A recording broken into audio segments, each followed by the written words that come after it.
yes, let's jump right into it. I want to start with Atlanta Housewives. I just want to say welcome to Voices of Reality. I might change the name though, because I don't know if I like that name. Because I feel like I want a name where you can just punch it up and you know how Opinions is. Like the podcast, once you put that in, it comes right up. When you put Voices of Reality up, there's so many things under Voices of Reality. I want something where you can just pull it right up. So I need something different. So now it's Voices of Reality. So thank you again. Everybody was loving you. They was like, yes, she is poised, articulate. She know what she's saying. I love it. I didn't bring the ratchetness out. Yeah. So yes, let's jump right into it. I want to start with Atlanta Housewives, last week's episode, because it didn't come on tonight. So I want to go over last week's episode. So I want to go from when it started. Did you see the part where Marlo was at her house that's being built? Yes. Your girl that has, well, we don't know where she's getting her money from. Exactly. But she's building it, and from what I'm hearing, Atlanta land, and you pay for the land, you pay to build it. But what I did like is that Sheree and Kenya were supportive, and I didn't hear any negative. I think Kenya made one negative comment, but it wasn't to where she was trying to be like a hater or anything. So I felt like at least she was getting their support in building her own home. And for some reason, watching the show this time, I honestly thought Marlo already had a house, but I think she's building a bigger house. But the funniest part was when they mentioned her closet is way bigger than her bedroom. Yes. But what I'm thinking with late archive, maybe that's how it should be. That's what I'm thinking of. She'll use it as storage space for her clothes. But what she said made sense. She's like, well, my bedroom is for me to sleep with and do whatever. Why do I need a big bedroom? And I was like, that does make sense. Like, if she's not really utilizing it. Some people just go in their room and their bed and they just sleep. I do that. That's me. Yeah, and they spend most of the time maybe in the dining room, living room. Some women is in the kitchen. So it made sense to kind of have a bigger space where she's mostly going to spend her time, which is probably that area. She probably used it like a work area. So that made sense. I thought that was really good. I don't know. That would make sense to me. I love to have a big spacious bedroom because you really don't know, like later on she may get married. To me, it's like I still want my space, even though I literally just wake up in the morning, get dressed in my bedroom, and I don't go to my bedroom until I go to sleep. So I'm really in there for a total of probably like an hour and a half. But I still love the space to be able to move around while I'm getting dressed. I guess it makes sense to some people. Let's not get it wrong. It's not like she's building a little box. The room size is still decent compared to that's true. Size. But again, the closet space is right next to her bedroom. So she could just use the bedroom to go to sleep, get up and move around, do whatever she needs to do in that space. So, I mean, Kenya made a comment on that. It wasn't so much being a hater. It was more so trying to make sense of it. But again, Kenya makes sense to have a bigger bedroom because she has a daughter. So usually as a mom, your kids probably sleep with you. They play in your room. They jump on your bed. So I didn't really think of anything being wrong with that. I was kind of like, wow, that kind of makes sense. That's something to think about. Yeah, that's another perspective. And I think Kenya did make a comment when she said about her money, because she was like, well, Marlo said, everybody's saying that I have money. So she said something and Kenya kind of like, well, you said that, not us. We just questioning it. So she's like, and then Marlo's, that's private though. You shouldn't be questioning. Like, I don't see why I wouldn't. If you're my close friend, why wouldn't I? I want to know where you're getting it from too, so I can know. Put us all down. So the whole statement came up when Kenya was like, oh, why don't you get a house in Buckhead? So Buckhead is one of the richest areas to be in Atlanta. So the property space, the house values are extremely high. So of course, I see why Kenya said what she said, because Marla acts like she's so fabulous and has all this money and all these designer clothes and all these high designers. So I see why Kenya was like, well, why are you doing it in Buckhead? And she's like, well, I don't have that kind of money. And Kenya's like, well, you act like you do. So I understood. I would have said the same thing. Like, why you have it in this area of Atlanta, which I'm still thinking is probably a decent area. It's not in the middle of the hood, but it's not Buckhead. For someone who's wearing $1,000 worth of clothes and shoes and bags, why aren't you living in Buckhead? I would ask him that too. That's a legitimate question, but I think she gets defensive because she doesn't want to know. She doesn't want to tell people where, and that's what everyone's big question is like, where are you getting your money from? And they said that this property is going to be bigger than Chateau Sheree. Really? And I know the Atlanta Housewives paycheck saying that. I don't think Marlo's making millions per episode or millions a year. I don't think so, but I think, the cost of living out there is cheaper as far as like the properties and stuff. So I'm thinking maybe, because the same thing with Kenya, like when she first started, like she was living in a motel or whatever, like, or in some kind of condo like Marlo. And then now look at that estate. I mean, Kenya's hot. Not that I have a house like that, but it's all right. It's very modern, but it's not like, wow, look at that. It was like, okay, to me, when I saw it, it wasn't impressive for me to be like, oh my God. Like, when I see Sheree's house, I'm like, wow. Yeah. Whoa, you see it. But when I saw Kenya's, I'm like, it's all right. Like, it was one of those, like, yeah. I guess it is. But you know what I am impressed by is that she paid it all off. She has, like, no mortgage. So I can appreciate a piece of property where you don't have no mortgage and it's all paid off. And it's like... And you did it. Yeah. All profit when you sell it. Regardless. Marla might be selling the spot she has now and then doing it, or again, a lot of stuff is for TV to come up and everything else. But the point is, these women, I commend them because they're doing it on their own. They don't have a man to help them do it. Whatever they're doing financially, they're able to sustain that type of house because houses like that are expensive. The upkeep alone is expensive. So if they're able to pay their utilities and their light bill and everything else for the maintenance of that house, kudos to them. And then the next scene from there was when Todd and Kandi were walking, doing their little morning walk, stroll or whatever. And he kind of brought up the idea of the house that he sort of inherited from his ex. Isn't it a condo? It's a condo, right? Yeah, it's a condo. Yeah, in Jersey. Yeah. Mm-hmm. But it's worth something now. So I know later on it's going to be even worth triple times. I'm sure that, the price is going to go up. The equity is going to be ridiculous. No, I agree. So do you think that's okay for him to have a second piece of property that's outside of the marriage? And would you still go there if you knew that was your husband's ex? Him and her spot that they used to chill at? No. He's saying he wants something for him and it's more of an investment. First of all, Kandi knew about this place before they got married. So no, I think he inherited it now. I don't think she knew. She didn't know he had this. No, I think what happened was he didn't know his name. He had it with the ex. And I think he assumed that it was the ex. And then he found out that his name was on it too with the ex. And then I think he bought her out. So now it's totally his. From watching the episode, it seems like Todd wants to have them stay at that apartment when they come to New York. From what the episode shows. That's why Kandi's like, I don't want to stay over there. I'd rather stay in a hotel. I don't want to do all this stuff. Wanted me to feel excited about this condo. It's almost like him rewrapping a gift that he had gave to an ex-girlfriend, and now I'm supposed to get excited about it. Like, stop trying to force it so that we have to go and stay there. My whole thing is, if Todd is saying, I want to keep this property as an investment. Okay, are you renting it out? How is it an investment? And I saw there's a lot of work that needs to be done. Are you going to flip it, like build it up and then sell it and make a profit? What is the investment? Because if you're trying to make an investment, what is it? Because from what he made it seem like, I just want to keep this spot so when we're in New York, I could feel at home. We could go to stay at that place. And Kandi's like, no, I don't want to be staying over there because that was your ex-girlfriend's spot that you had with her. So I understood her perspective on it. But what is Todd's investment in it?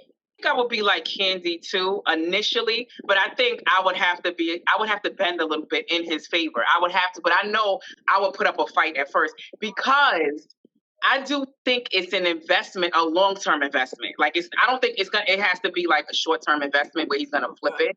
I think he could keep it. And while he's keeping it, the money every day, the equity every day is going to grow. Okay, but why? So I'm thinking that's fine. My biggest thing is, man, having something to leave these kids. I'm going to be 50. I'm on the other side now. So it's just another piece to add to the portfolio.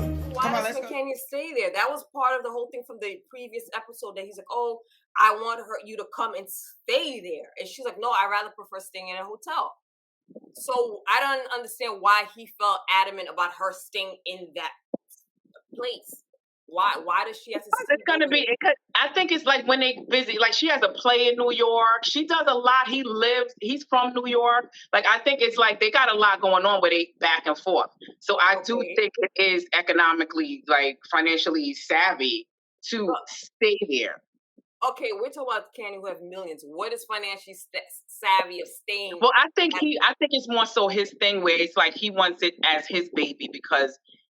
Like somebody did bring up, my friend was saying that the house that he lives in, that's Kandi's house. His name's not on the papers, on the deed at all. Which is fine.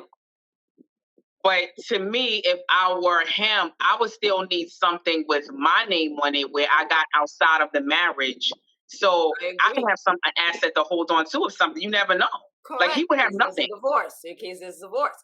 I get that. It's fine. However, why does she have to stay there?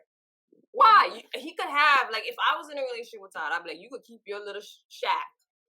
But I'm not staying there. That's what her point is. I'm not staying somewhere you've been with your girl. Probably. Okay, but like somebody said, my girlfriend brought up when I was saying the same thing like you. So the other perspective is the house that Kandi has, she had that before Todd, and she used to be there with her exes that lived there also. That's on Todd. That's him. Then he should be like, well, I can't stay in your house there. We need to do something else.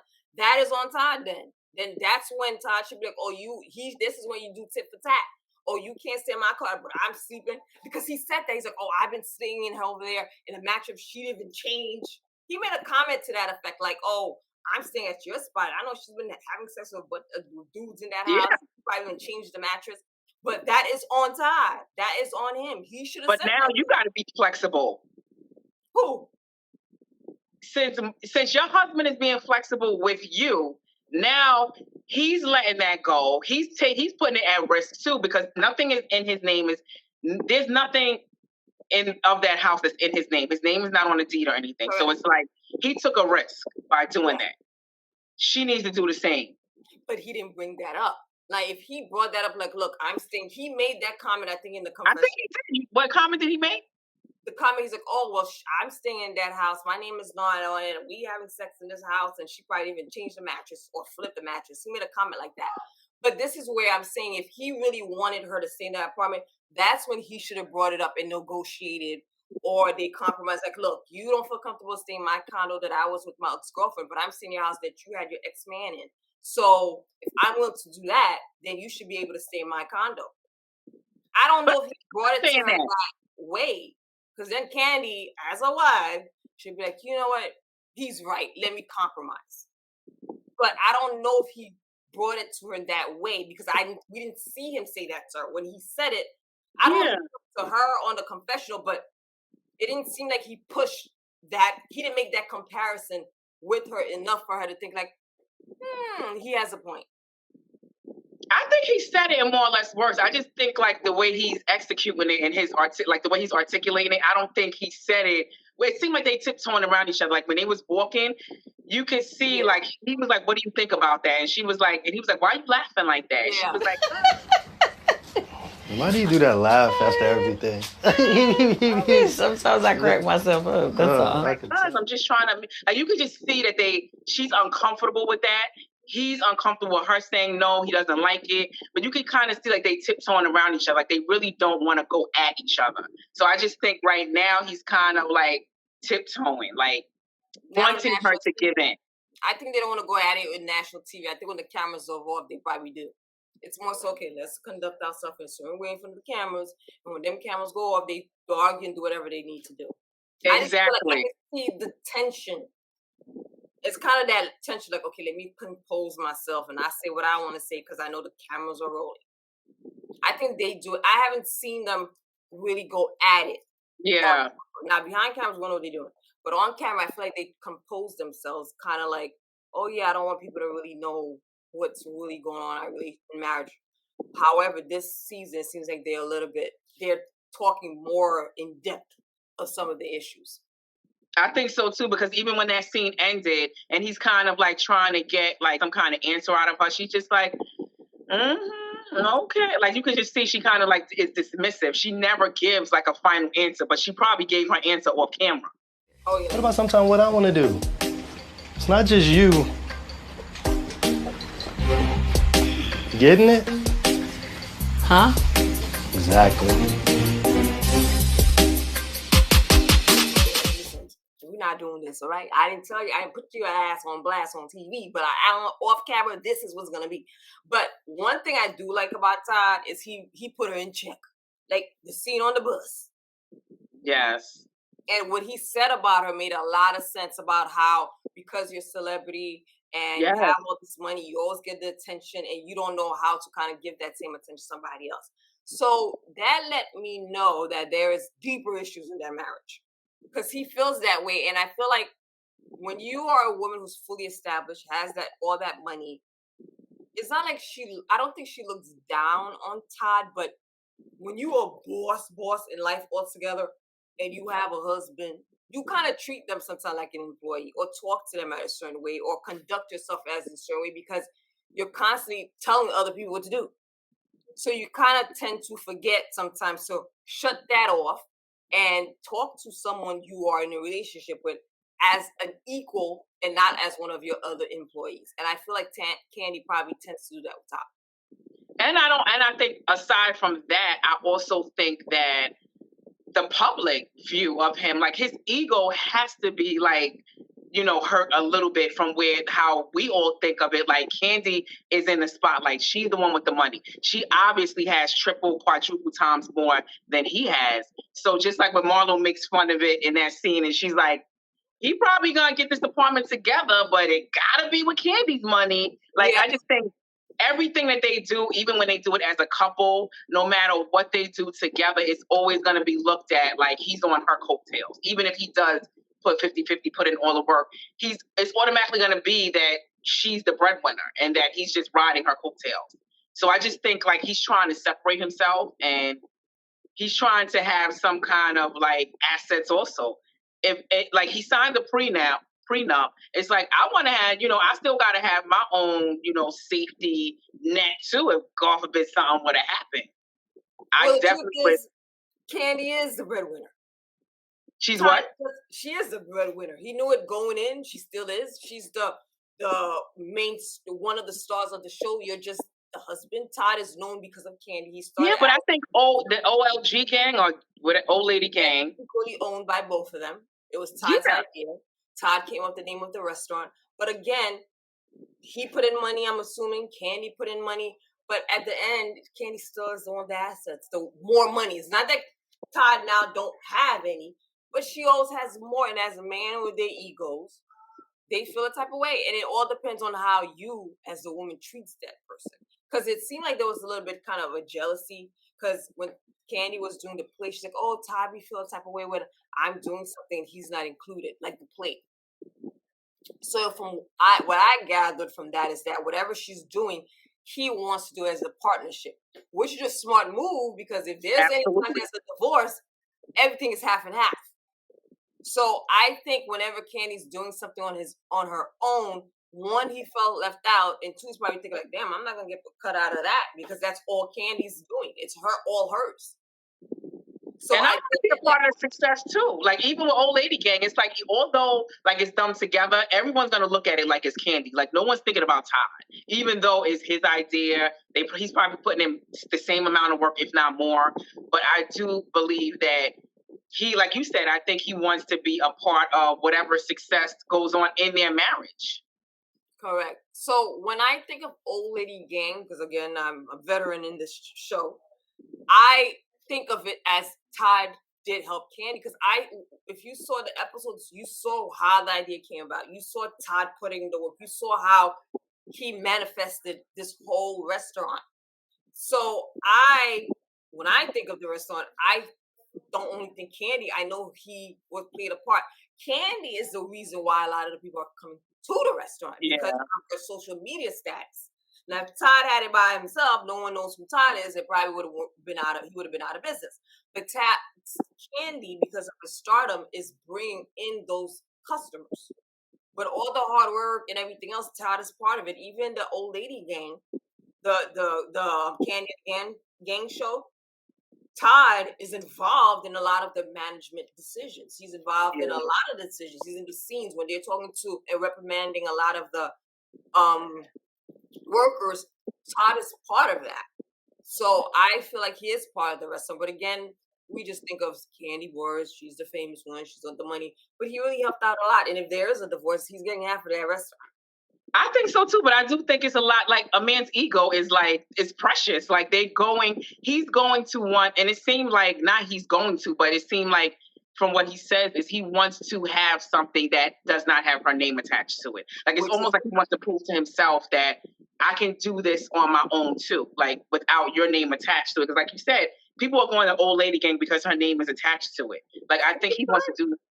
Yeah, but I think he wants to, and I will be the same way because I've done it in life. It's like, okay, I want to prove to myself that I know what I'm saying can happen without this or without that. And I can prove, like, it's like my ego. It's like, I know my idea will work. Whether somebody, frowns upon it, whether they down with it or not, I know it's going to work and I'm going to prove that it's going to work. So I'm going gun-ho with it, guns blazing. So I agree with Todd keeping the spot. Don't get me wrong. He's doing the right thing. I just don't feel like he needs to have Kandi there. That's it. I mean, he should keep that. That was before their marriage. It's his name only on that paper. If they have a divorce, he gets to keep it. I totally get it. It's just more so the back and forth of her sleeping in that damn apartment.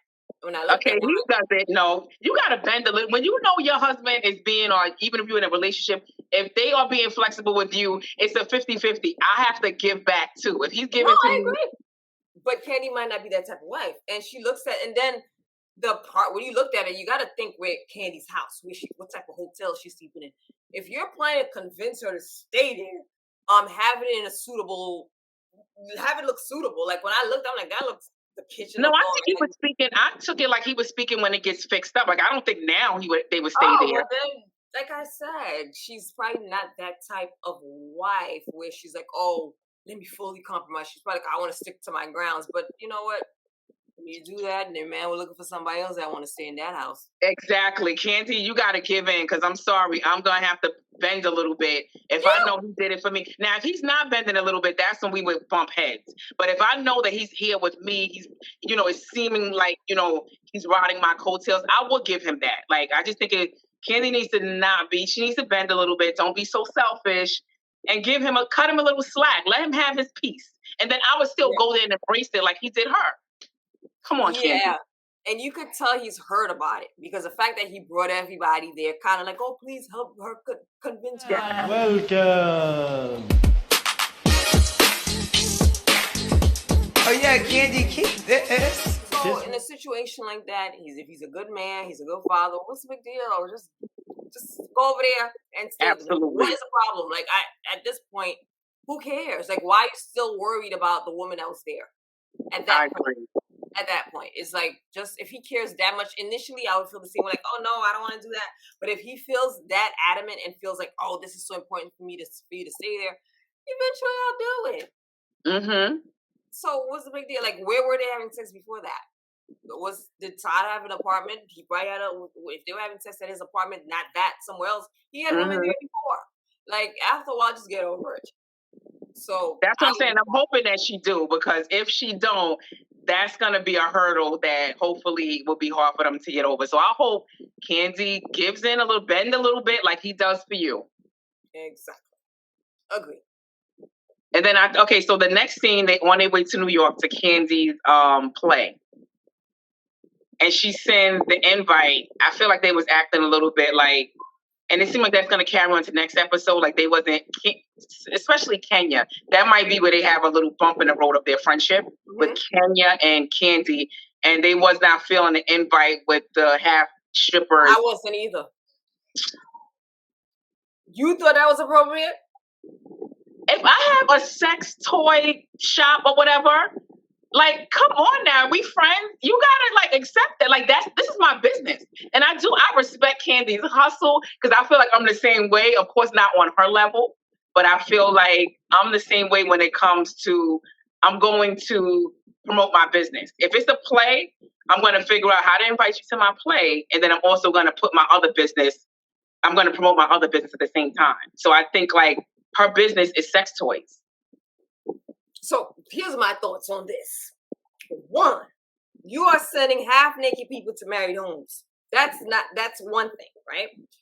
That wasn't that much of an issue, but if you see the men, they were like, you saw Ralph, like, hello. Like, that's one. And you know, Drew's already insecure about everything, even though she acted real lighthearted about it. But that to me was kind of fun in games. If I was married and she did that, I would be that upset. I would be offended if I was Kenya. One, that she said, first of all, you're sending it to Kenya, who you know is single. You know everybody's going to this as a couple. Why are you sending her vibrating panties? Why? Like, she didn't do it to Sheree. That's the people who need it most.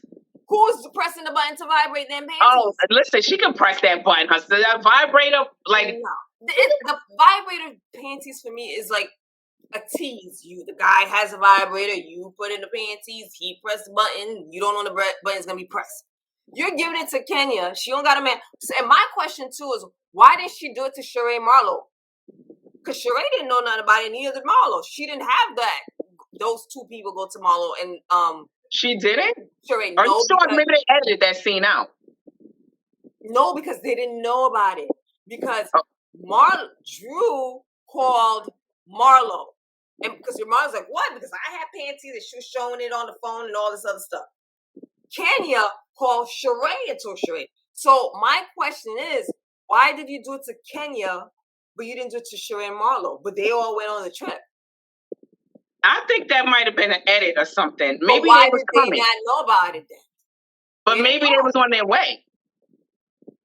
Well, we'll have to see the next episode because Kandi was the only one that was single that got them going to her house. She was the only one. I'm thinking it was because I can't see why she would do it like with half the gang. If that's her invite, you would think I can't see Kandi doing it like half-assed like that and just giving it to half of them and just like sending them a mail invite or a text. Like she had to have to give it to all of them the same way. But I do think like Kenya's acting a little like, you know, this is her business. It's not like she's being raunchy. Like she has a sex toy business. It's just like with me. I have umbrellas, pillowcases. Like I'm going to give you an umbrella as a gift, or if I'm selling it or whatever other business I'm doing, I'm going to incorporate my own products within that invite or whatever I'm doing. And I'm going to find a way to promote it. So it's like, you know that as a friend, and it's like, come on, get with the program. Like, this is my business. This is how I feel. If you're going to do it for single people, married people, do it differently.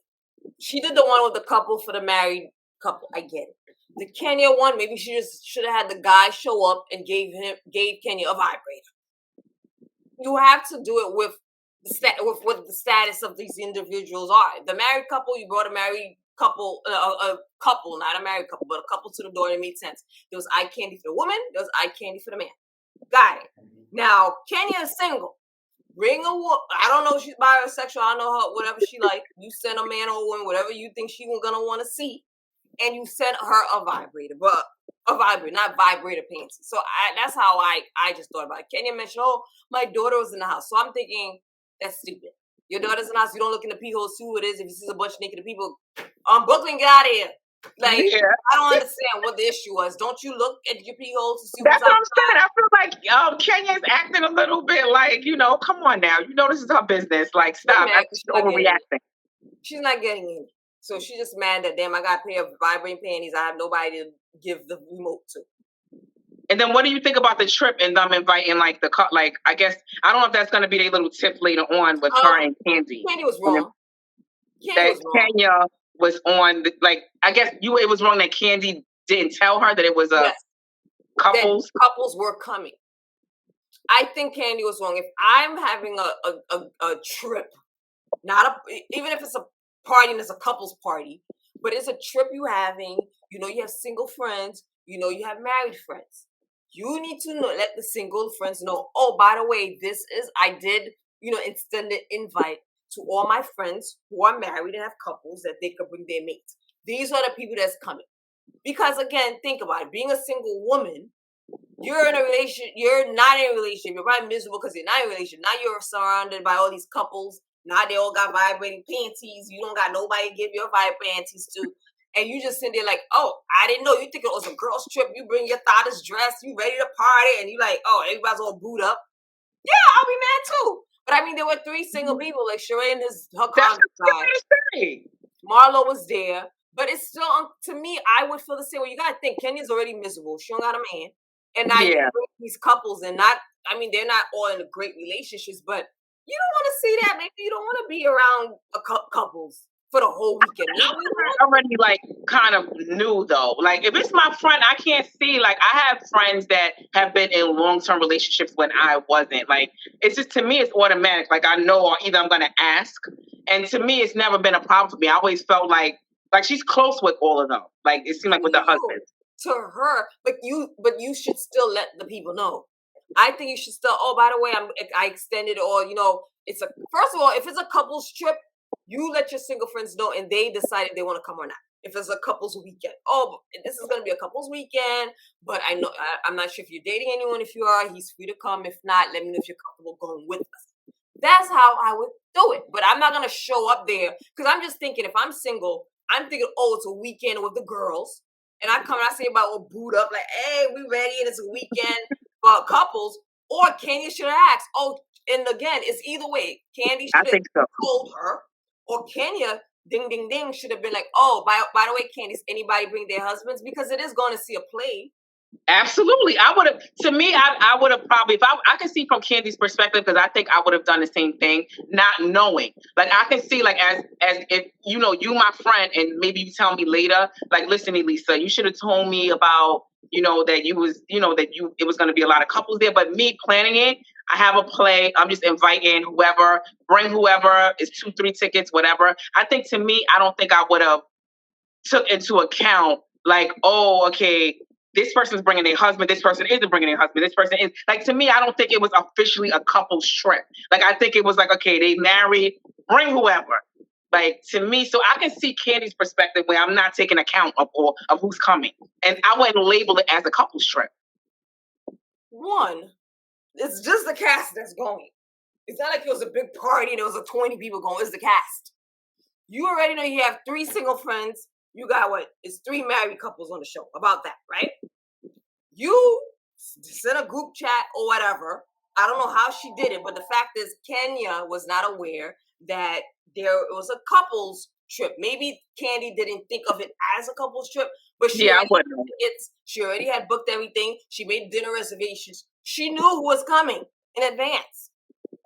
I think it's just out of courtesy for your single friends. And Kandi might be not thinking about. She's thinking about. I wouldn't have been. I could see me not. And it's like, especially if it's my event, it's like, listen, here you go. And then, she probably got assistants doing things, like everybody else is planning it. So I just don't think she was taking into account. And then knowing that these friends are married, half the cast isn't married, to me, I wouldn't even think about couples, who's going, who isn't. It's like, I'm planning something, let's all go. But I just think Kenya's the only one who made a big, I didn't see Marlo or Sheree making an issue of it. Sheree didn't make an issue because she's going to see a convict man. True. Now, Marlo didn't do nothing. The way Marlo came on that damn bus, fabulous as always. So Marlo probably didn't really care because she's like, oh, I want to hang out. Marlo, she has fun wherever she is anyway. And Kenya was there. So if you felt like, oh, this is a couples thing, okay. But Marlo's there, you can have somebody hang out. But you got to think of Kenya's space now. She probably wants to be in a relationship. Absolutely. She's down, she's sad, and now you're surrounded by all these couples. So I get it. And again, Kandi might not be thinking of Kenya. It wasn't everyone making a big issue. It was just Kenya. So she's I think so. Not in good space being single. When you're in a good place about being single, you could be in a room full of couples and you're like having a good time by yourself, but she's not in a good place being single. So when you're not in a good space being single, it's a weekend, it's a date night, it's going to see a play, and here you are by yourself. You're going to feel type of way, So I think that's what Kenya probably was like, oh, I should have known. And I'm thinking, if you had known, would you still have gone on the trip? Yes, probably. But would she have brought somebody? Probably not. But maybe she would have probably brought somebody, but didn't know and didn't have that option to bring someone. But at this point, Kenya could have asked also, like, "Oh, who's coming?" Absolutely, I would have asked, especially like if I know people got kids too. Me knowing how my friends are, they all have kids. They all, a couple of my friends have been in long-term relationships, so I know if they're going. That's like usually the first question. I'm still gonna go, like you said. And even if I am surprised, it's still I would be like Sheree, but I'm definitely gonna ask about the kids. That's one thing. I want to know if kids are coming because I don't know. I want to be around a lot of screaming babies. Exactly. So I understand both point of views. Kenya could have asked, and Kandi could have told her. But I hope that's not what tarnishes their friendship based on Kandi not telling her. Like, really. And then I do think that Kenya would have been in a proper mindset. I think it probably was more like it's an insecurity with her, and being that she didn't know is kind of like more of a like, dang, like it's they're married, but it's kind of like right in your face. Me when you see them in person. It's like they're married, they're bringing it. Everyone's together, they arm in arm. So it's even going to be like at least she would have had her mind prepared for it. Hissing, all booed up, it's cold, and everybody having a good time. When everybody's there, what they're doing that night, using their panties, and you there by yourself, using your own vibrator on yourself, on your. Damn. So I think that I probably would have felt the same way. Like, it is, where are you in your life right now? She's still going through a divorce with Mark. She wants to be in a relationship. She's not finding the right. So she's not in a good mindset being single. So I get it. Yeah, she's going to make an issue out of it. Correct. And then again, the majority of these outings is just the girls. It's once in a while you see couples trips. The majority of them is girls. She should have known Todd was going to be there. It's Kandi's play. That's what I'm saying. To me, I just think it was more of an insecurity issue. Like, it's just definitely. She probably, you're going to know in the back of your head, like, okay, these people are married. They most likely they're going to bring the husband, and maybe not, but it's still a 50-50 chance that, I don't know. I just think like it was probably like a ton of bricks hitting her when she saw it in action, like that they were there. It's also like when I was talking about it, I also think of a different perspective because sometimes you have those single friends that's wild and crazy. Maybe you don't even, I'm not saying that's Kenya, Marlo, or Sheree, but a situation where you have single people, married people, you got to know who your single friends are. Yeah. How they dress, how they conduct themselves. Because if you got them hoochie friends and you inviting them to a couples trip, you need to let them know, like, girl, husbands are going to be there. Make sure your ass ain't out. I know. Things like you could be like, oh, it's an old girl shoot. I'm bringing all my daughter's dress out. Now all you got is see-through outfits, not prepared because you didn't know couples are gonna be. Now you're showing your ass to all your friends. And then you still have those friends that still gonna show their ass even if you tell them that my husband gonna be there. So I guess my point ain't even valid. But Kenya just got to start something. She needs to, like I said last video, she don't have a storyline. She needs to make a storyline. So that was her take. She got it. I still disagree with you on that. She had a storyline. We have not seen it unfold. Whoever's watching this, comment below. Let me know what's Kandi's Kenya. We haven't seen it. We're waiting to see. Okay, you are biased. Other than she's going through a divorce and that baby Brooklyn. Let me just say, I think that you are biased. I realize because you said that Marlo has a storyline because she has 2 boys. Yeah, you got Marlo, 2 boys. No, Marlo's storyline eventually may get boring, but she's new. We're getting in-depth look at her life, her the way she lives, her house. We Kenya. We seen in her house. We know about Brooklyn. We did not see her long enough with single with Brooklyn. We have not seen a single divorced Kenya with Brooklyn. I'm not interested. Maybe it's me. I'm not interested. There's not much. Because she got a girl. Because she got a girl. I don't know. I don't see. Maybe I like to see more out of it, like something else. Like last time when she was, I felt she had a storyline because she was going through the divorce with Mark. She was trying to figure out what's going on. But right now, maybe later on, the storyline will pick up. Maybe later on. Previous episode, I felt like she had some sort of a storyline. Now, later on, maybe her storyline will develop where Mark is involved or something else. Right now, she doesn't have it. As of today. But this season, he's gone. Like last season, he was still kind of like, she had hope. They was trying to work it out. They showed you stuff about the divorce. She went to see an attorney. Yeah, but this now is the same thing. No, this time it's final. There's definitely a divorce. They're not working it out. Correct. But what is happening with that? Where exactly? She's going to divorce, but where are we seeing anything about the divorce on here so far? But her saying she's getting a divorce. We gotta wait and see. That's what I'm saying. As of now, she has no storyline. Now later on in a couple of more episodes, I'll be like, oh yeah, now Kandi has a storyline. Right now, she doesn't have one. To me, there's no storyline but the little girl, which I had read that there was an issue of whether or not they're gonna even have on the show, which they did anyway, because Mark didn't want. I'm wondering if he gave in, because I think last season he wasn't signing the papers for her to be on the show. This season she's all over. So is this Marlo's a little different because again, you see Marlo, we're getting to know Marlo. Now next season, if it's the same thing, I'll say the same thing. Where's Marlo's story and talk about them damn kids? It'll be the same. Okay, so I can say you're not biased. I'll take that back. I thought maybe because she got 2 boys. It's the same thing. Same. Like I'm just saying, or if Kenya's the same thing, divorce. There's like Marlo now, she's raising 2 black men. She's learning and wanting to find out more of how to raise them. She don't know. Like she's going to Sheree, she's acting Kandi. So it's interesting to see how she's doing. They showed one of her kids going to the prom or wherever he's going, dressing her up, how she's trying to not give them anything so they're not spoiled, getting up in the morning, cooking for them. She's building a house for them. She's starting a business. That is a storyline.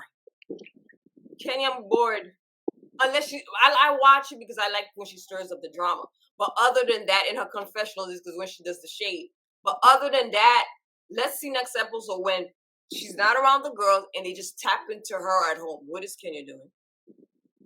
Raising single Kenya, doing it on her own with her miracle baby. Her daughter's young. It's not like she's Riley's age or she's a teenager and you see her trying to talk to her about dating stuff, going shopping. The little girl's little. There's no interest. She's a little girl.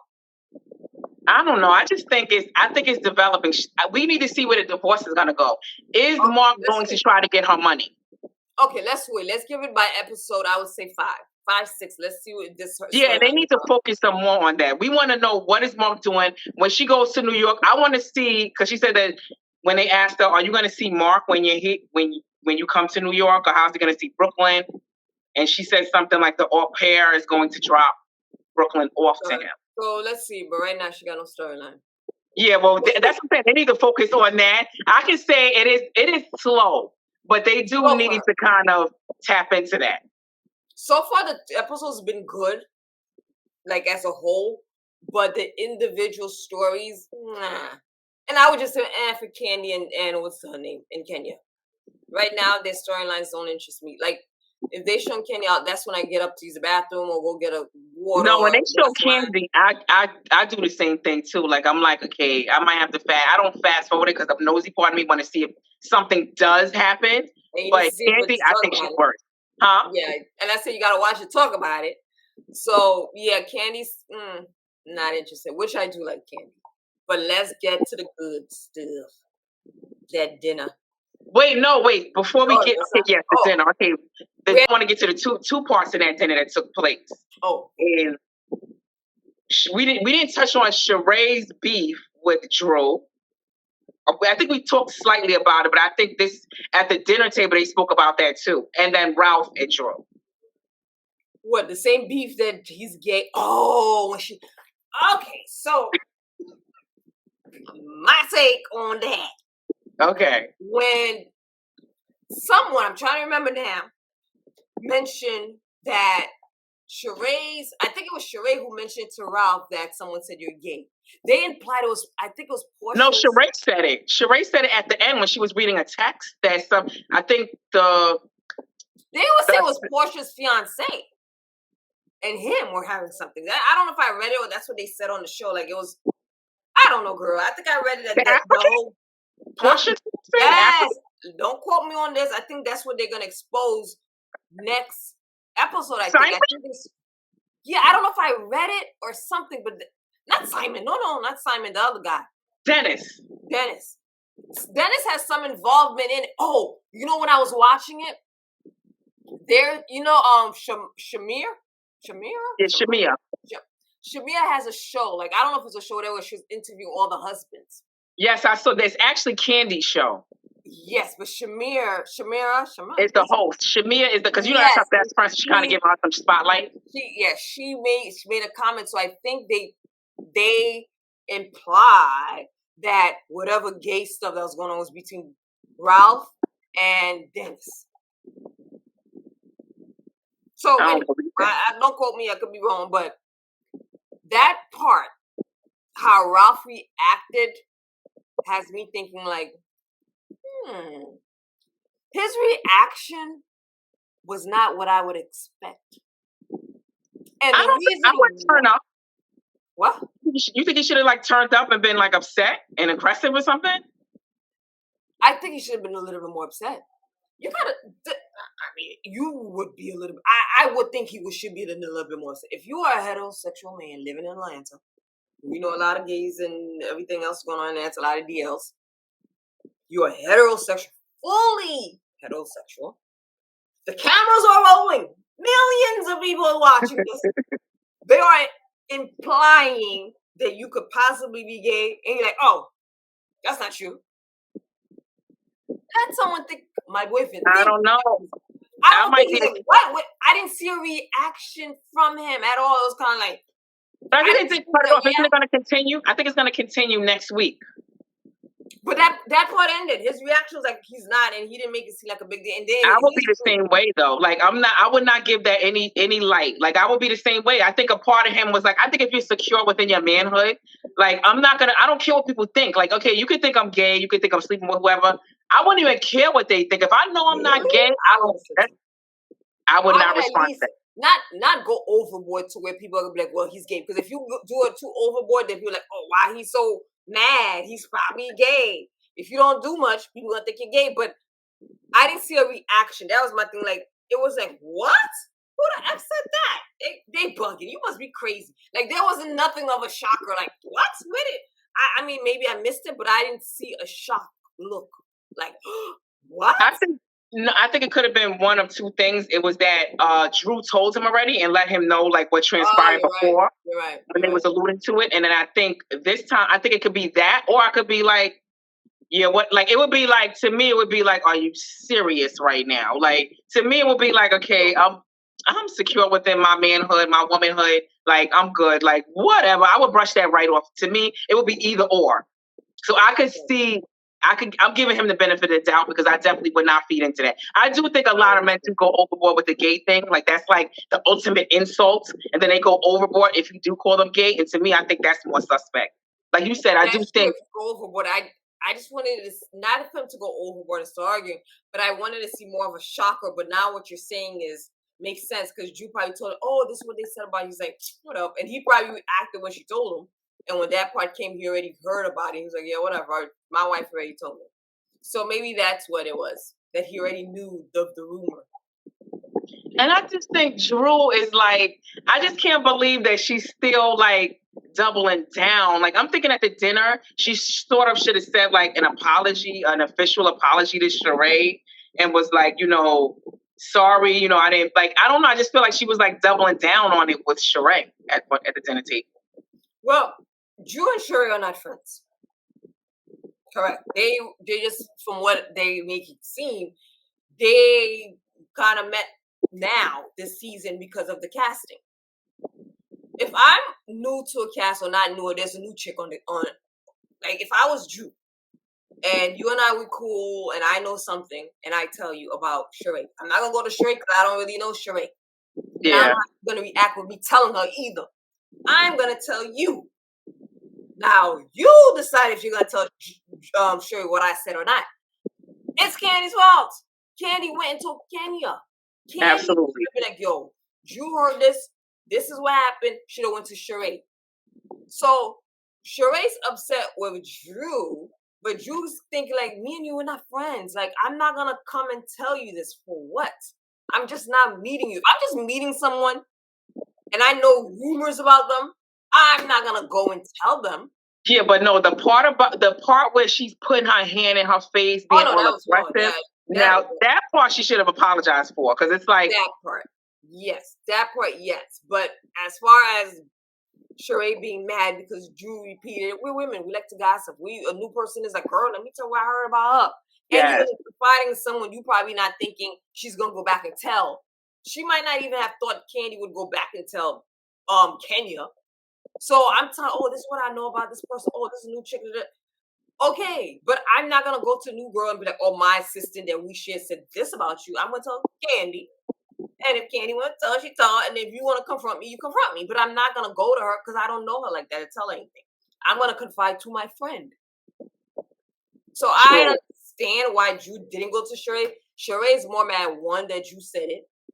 Two, that Drew didn't come to her. And I'm just thinking, why is she mad at Drew? Hello, you should also be mad at Kandi. No, I think she is. She did address that. So I don't know if they're going to show that part yet. But she did the last episode, before this last episode, she did say Kandi. And then Candy's like, what did I do? And then she's like... Yeah, but she was still more mad at Drew.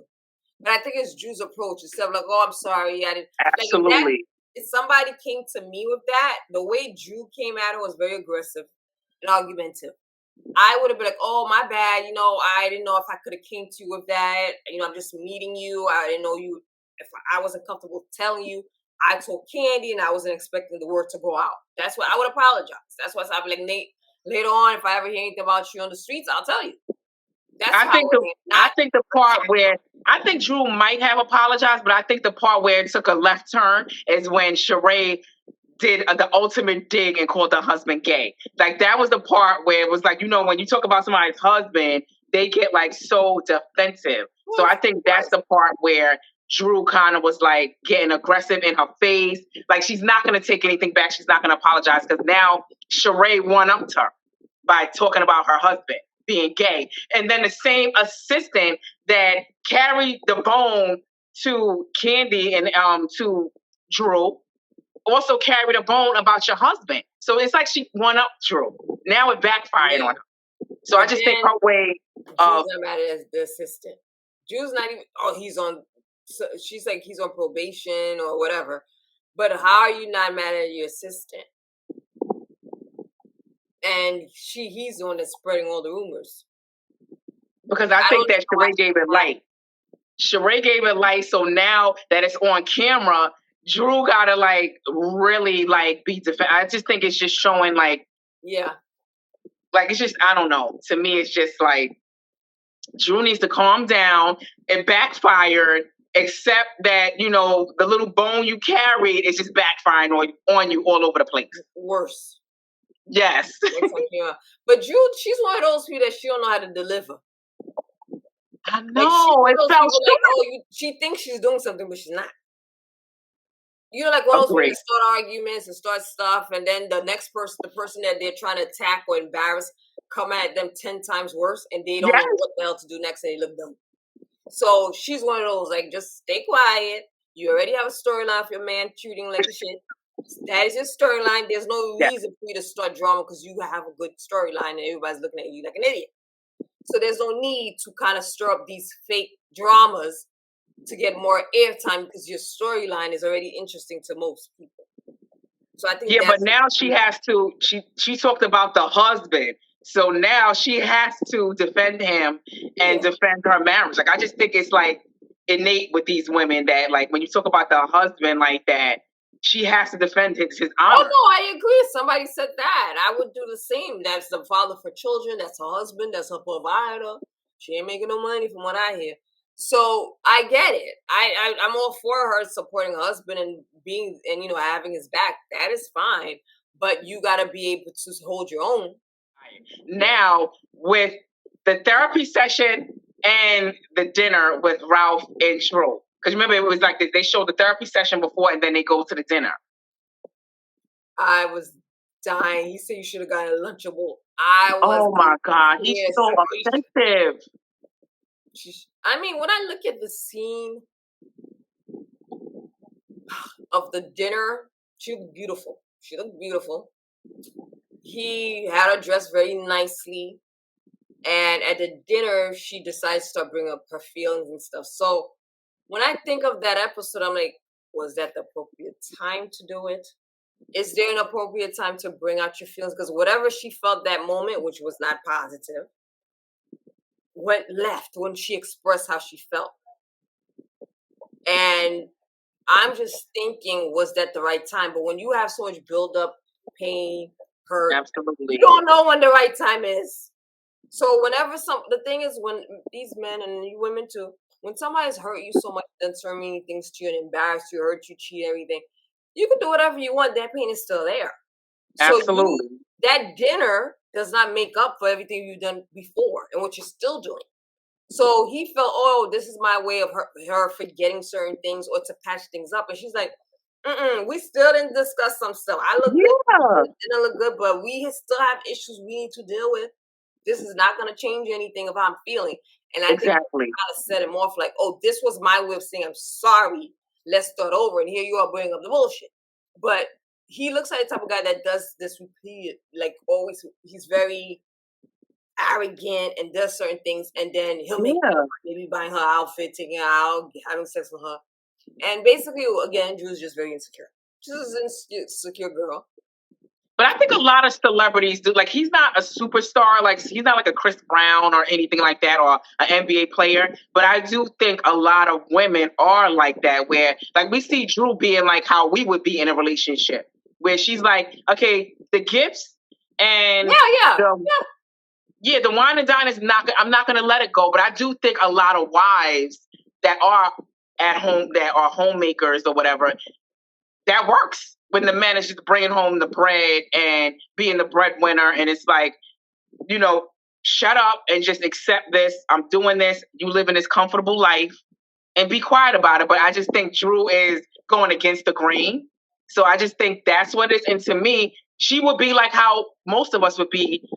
And that's not, that's even if I was dealing with a breadwinner or not, I'm still going to be the same way. I don't want to be on a roller coaster ride. And then I just think with their relationship, there's too much loose strings that's not tied up. At least if I'm going to forgive you for cheating, we need to address, where were you? Why are you still in contact with the fake masseuse that, like, you claim you fired her, but then he kind of like left it still open that he's in communication with her or something. It was still kind of not, the door wasn't closed. It was still open. Kandi brought up the Instagram of your assistant. Look, I fired her. Okay. So y'all don't talk anymore? I never said we don't talk anymore. I just said we're not doing business. Okay. Exactly. And then it's just, to me, it just seemed like we still don't know where he was when he was in Florida. Like, I just think there's too many loose strings that she's forgiving, and it's turning into a mountain of things. Like, whereas, I think one of the issues is that, well, it could be an issue, it could be beneficial. When you are in a relationship, this happens to me, anybody else, you're arguing, you say certain things, you tell me, oh, you said this, and they deny it, and there's no tape recording, there's nothing there for you to prove. It's your word. And I do with my boyfriend, we have an argument, I'm like, you said this, like, I never said that. I said, yes, you did, or vice versa. I never said that. There's no proof. When you have everything on camera, you now sit down watching how this man is treating you. Yeah. You see what he said, you see what you said, and he probably said, I didn't say, you kind of replay that. I think Drew now is, after watching last season and then hearing the comments of some of what the women are saying to you, like, you an idiot, and I'm one of them, probably saying her comment like, you dumb. So I think now she's really trying more so than she did last season to stand up for herself and express herself more, because when you watch the show and see how he treats you, and then you hear how people are saying he treats you, and when you interviews the people are making comments, women are commenting of how he's treating you bad. I think this season she's trying. I ain't say she's doing it well, but she's trying to kind of be more expressive and stand her ground and more vocal. Whereas last season she was even more passive. Yeah, and a lot more sliding. I think this season, she's thinking like, Leo, last season, I really let this dude embarrass me. Because she still brings up not knowing where he was. So a lot of the stuff she didn't speak out about last season, she's trying to speak out about it this season and whatever other issues they're having. So with him, he's kind of like, look, that was last season. We did what we ever do. I'm doing dinner. I look good. He's one of those guys that I look good. I'll take off my shirt and she'll forget everything. And she's probably one of those idiots. And she's not. And that's what I'm saying. Yeah. And I just think he got her on this. Yeah, and he got her on this roller coaster ride where it's like he's thinking, I still would have brought it up. I'm not going to forget about it because you wine and dining me. I want to tie this up before I can enjoy this dinner and you rolling out the red carpet. I want to feel good that we tie this up. I need to figure out, are we still going to make this work? Are you cheating on me? I need answers.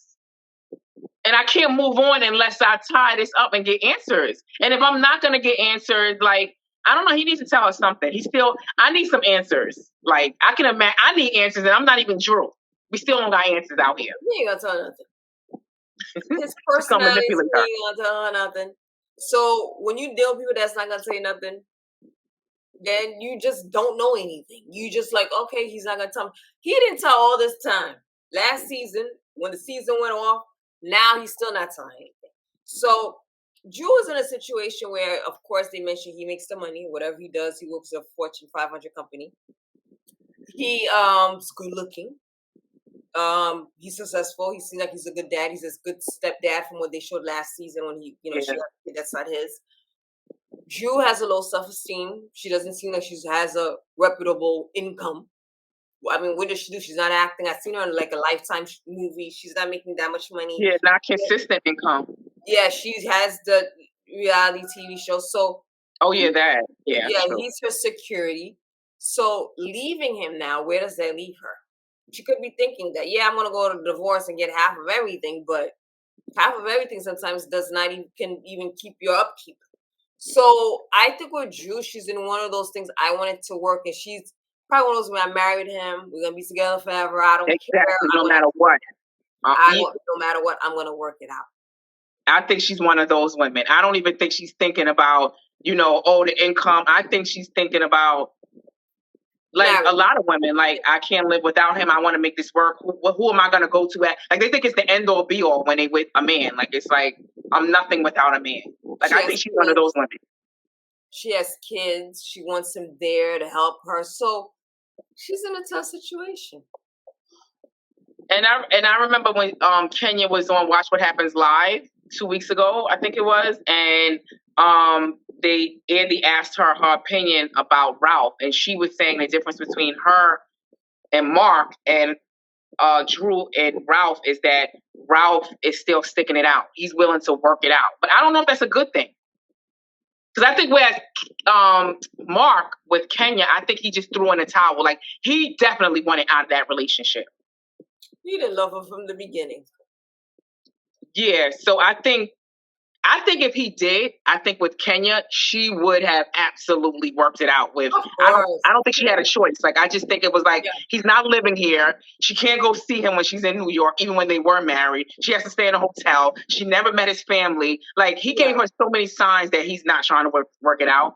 Where I think with Drew and Ralph, Drew, she needs to make the decision. And I mean, to me, she is making a decision. She's sticking it out. She ain't never going to get no answer from him. He's still going to keep on with the shenanigans. Now, next week, he's going to find, we don't know where this receipt is coming from. Or did we resolve that when he found the receipt with the 2 glasses of wine or something at a hotel? Yeah, they never talked about this. She mentioned it, and he said I was out with my friend or something. He didn't really answer her question. That's another unanswered question. But with him, the counseling, how much has he improved? Because with the dinner, he got into his feelings and walked out.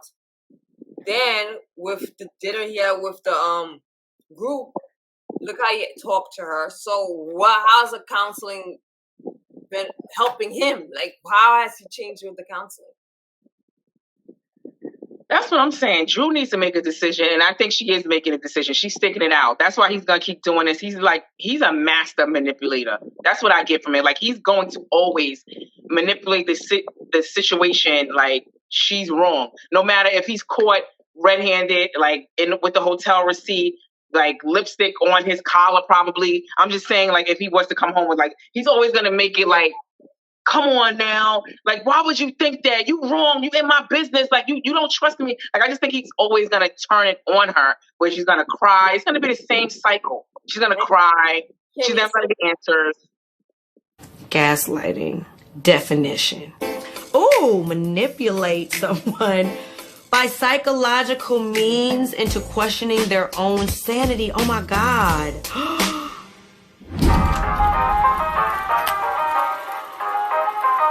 You left the other day, and I still don't know where you were. You don't really truly understand men. And it's going to be the same thing.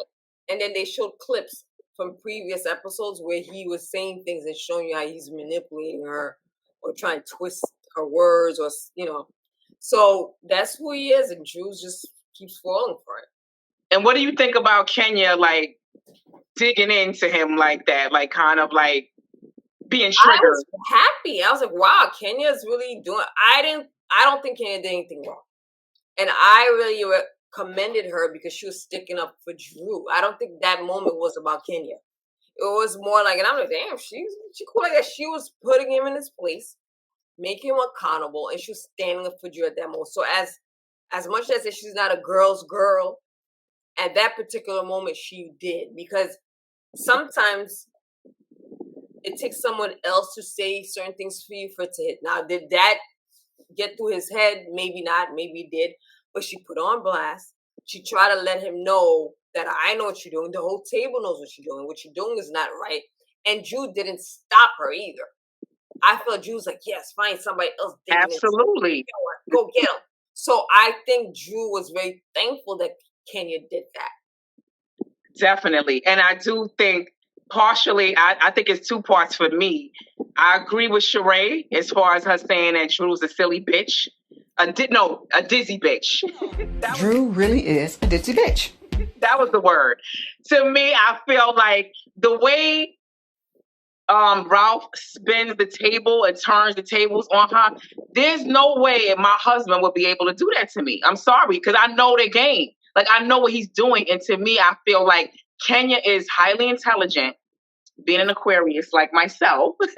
As I said, I just feel like Kenya would do the same thing that I would do if a man does that to me. Like, even though Kenya was, when she didn't do none of this when she was in the relationship with Mark. So I guess it's her way of standing her ground now that she's out of that. Now she want to stand up. She was just like how Drew was with Mark. That's true. So it's like now I think she want to find her voice in this situation because she's seeing it on the outside. So I get it. Sometimes when you're outside the situation, you're triggered because you're seeing what you did go through. So now it's her time to kind of stand up. And with Drew being a dizzy bitch and being spun around by Ralph, I feel like Kenya saw what was going on. She saw that Ralph is kind of spinning her around, manipulating her, and Kenya was not having none of it. And I feel like she was speaking for Drew, but Drew can never articulate herself like Kenya was doing. That's true. Yeah, she's not able to. Yeah, she has a hard time expressing herself. That's the issue. Yeah. And I think it's harder because Ralph knows how to operate her. Like, he knows, like, okay, let me spin these tables on her, make her dizzy, manipulate her. And I forgot the word that they used the episode before that when they put it in the dictionary. And editors, the producers, kind of like, oh, I forgot the word. I forgot that word that they used. That he's a Gaslighting. Definition. Ooh, manipulate someone by psychological means into questioning their own sanity. Oh my God.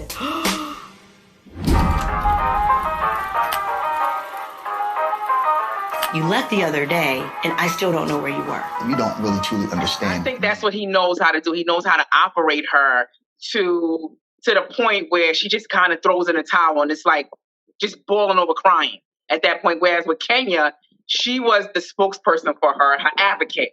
And she just hammered away at him where he couldn't spin Kenya around. He couldn't do none of that. He could do that with a dizzy bitch, with his wife, but he couldn't do that with her.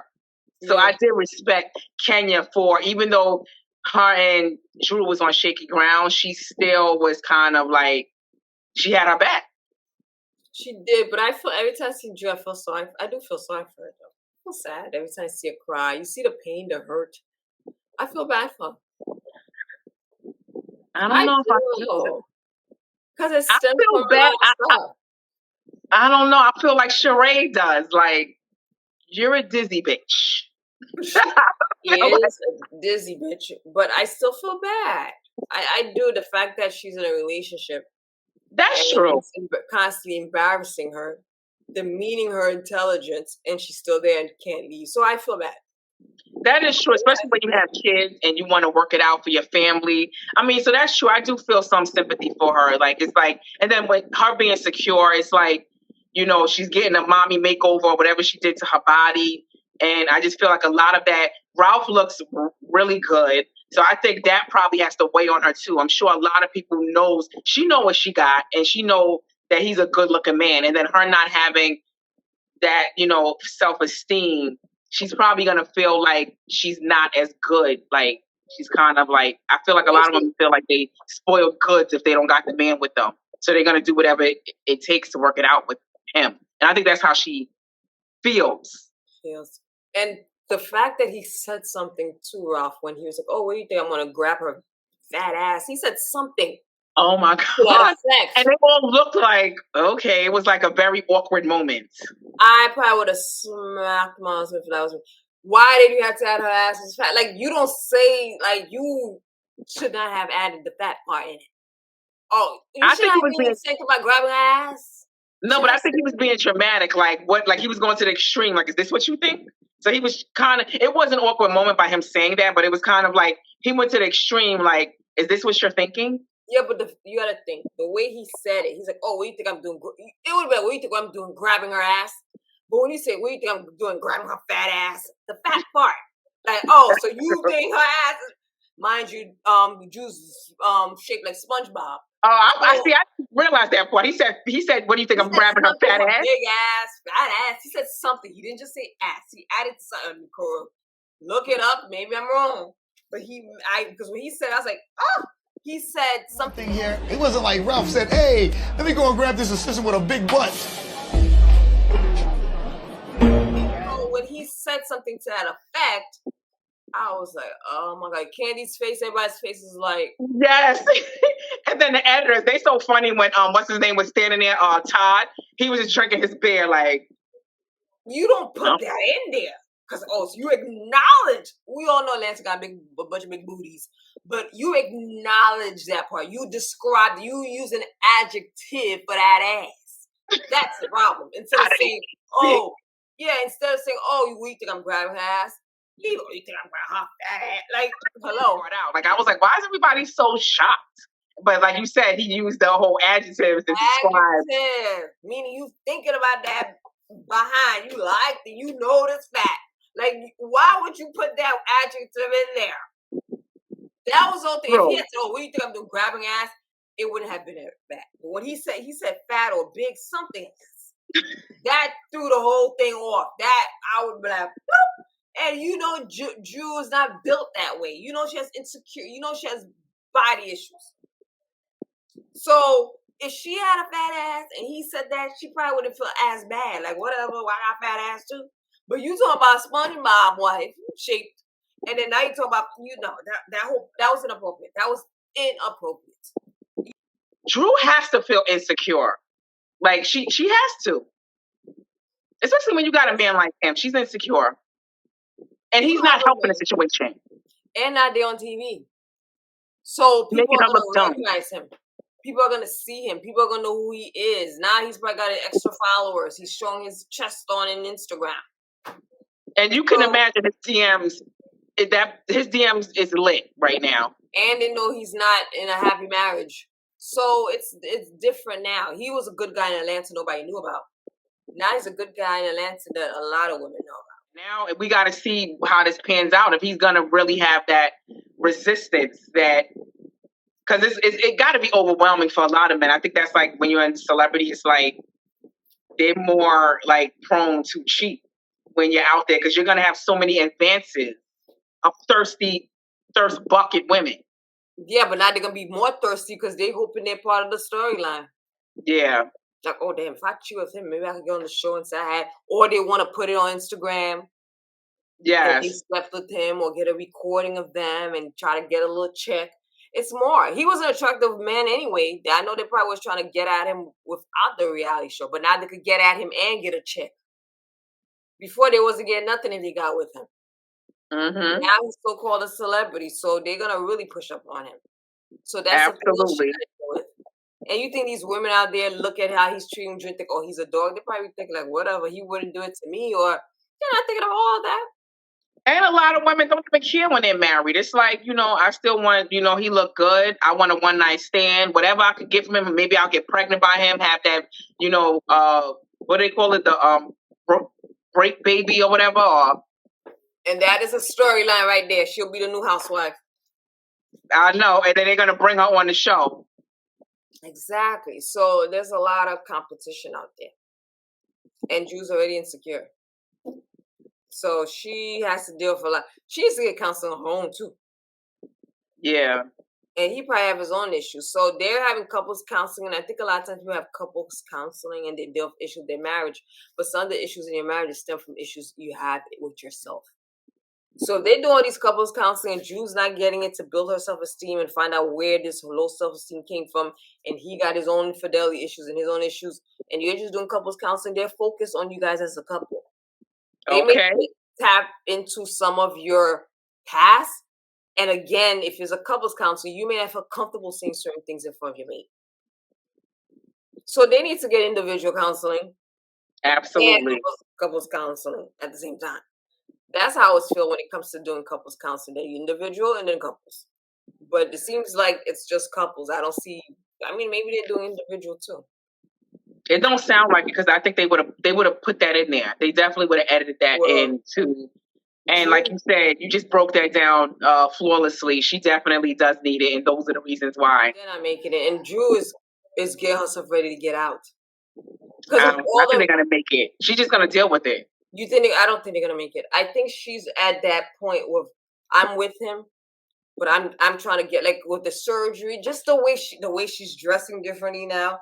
Her Instagram pages, you're seeing her showing a little bit more. It's kind of like I'm getting myself ready physically, and once I'm at that point where I feel like I look good, I'm out.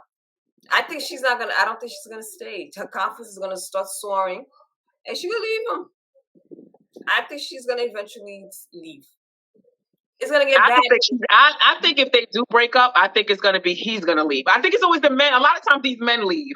Like I don't think she doesn't have enough of a backbone to leave. Like I think a lot of her self-esteem and her getting herself together, I don't even think it was RHOA. I think it was like Kenya and all of them having jokes on her. I think that's what made her get her wigs better, made her look better, make her feel like I think Kenya got her together.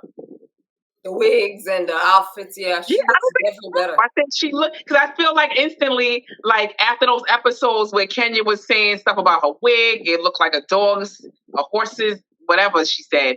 And then she started gradually getting better. Her pictures, like you said, her Instagram started getting better. But I think the only time that she's going to break up, I think it's going to be something, because in these housewives or even on reality TV, their DMs, his DM is going to be lit. So I just think it's going to be a way where somebody's going to find out, somebody going to put a hidden camera somewhere where it's going to come out, and then she's going to be forced to leave. Like, I don't think she's going to do it on her own. I don't. I think it's going to be a situation where she's going to be forced, or either he's going to admit like, yeah, I did it. And then it's going to be like, now what? Now what you going to do? And hopefully that'll make her instantly grow a backbone and do something. And he might just leave. He might have a break baby. We got to see how this unfolds. Yes. Yeah. So that's all of the show for Atlanta Housewives. So we have to tune in to next episode so we can see how this unfolds. Yes. Thank you, Farrah, for always. Well, this is the second episode that we have. Third episode. Thank you for being readily available to talk your piece and your perspective. I appreciate it. And we definitely going to do this again. Yes.